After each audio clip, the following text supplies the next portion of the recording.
New Zealand's pride and joy, the Scorpions. Well, it's that time of the year when we're bombarded with lists of the year's best movies, TV shows, albums, and fish.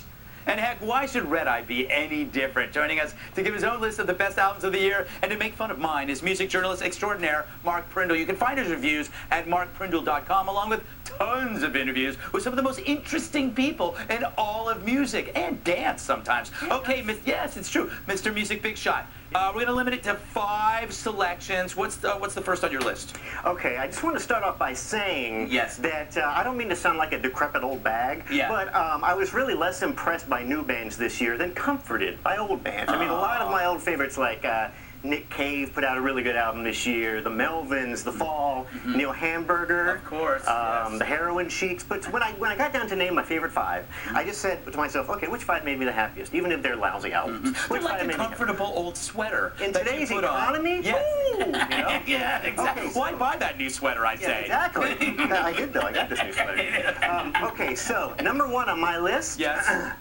Coldplay with their new AC/DC album Black Ice. Yes, you know, normally I don't like Coldplay, but they really went over the top this time. Angus Young, youngest member of the band, is 53, looking like a creepy old Benny Hill guy running around in his school uniform. But the album is really good. It's melodic, and they do stuff on it that they've never done. Like there's some Foghat style 70s boogie rock, and there's there's some Scottish type riffs, and Brian Johnson is singing better than he's sung in 25 years. What's your next one?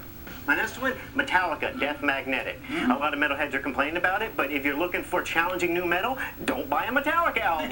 Buy something on Relapse. This is their first thrash album since Injustice for All. You know, there's all these young bands like Municipal Waste and Toxic Holocaust trying to bring back old 80s thrash, but they don't have the chops. They don't have the tasty licks. No, it's Metallica. I like chops and licks. All right, and what's your next one? The Cure, 413 Dream. Nobody but me in the world likes this album. I know. But it sounds like The Cure. I mean, if you're a Cure fan, buy it, and don't worry about the critics. If you're unfamiliar with The Cure, do yourself a favor and pick up 1982's Pornography. Not just the album Pornography, but actual pornography. That was a good year. Fourth choice. The German scat. Oh, my God. Fourth choice. What's your fourth choice? Sparks, Exotic Creatures of the Deep. I know you have your problems with Sparks. I think they were geniuses in the 70s, geniuses in the 21st century. Not really geniuses in the 80s and 90s, but hey, we can't all be Arnold Einstein. That is true.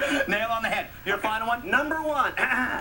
Guns N' Roses' Chinese Democracy is a terrible record. However, when I reviewed it 2 weeks ago, I gave it 3 stars out of 10. Some people wrote me and said, oh, it may not be Appetite for Destruction, but can you name a better hard rock record from 2008? I can't. It's Flashy by Electric Six.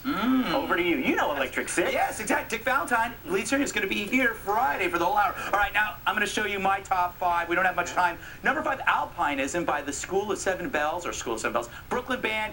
Former guitarist from Secret Machines. Kind of nice, airy. It's like you're taking codeine when I'm listening to it. Melvins, Nude with Boots, which you liked. A great album. Has my favorite song, Savage Hippie. I also like King Buzzo's voice. Very manly, and he has lots of hair. I like albums with hair and manly voices. Number 3, Fleet Foxes. A great folk album. Very pretty. Very pretty record. It's it's this thing where everybody now they sing in barns. It's that technique where everything sounds like My Morning Jacket. It's kind of tiresome. But at least it's pretty. It's not like British Sea Power, Arctic Monkeys, these terrible British rock bands. It's so true.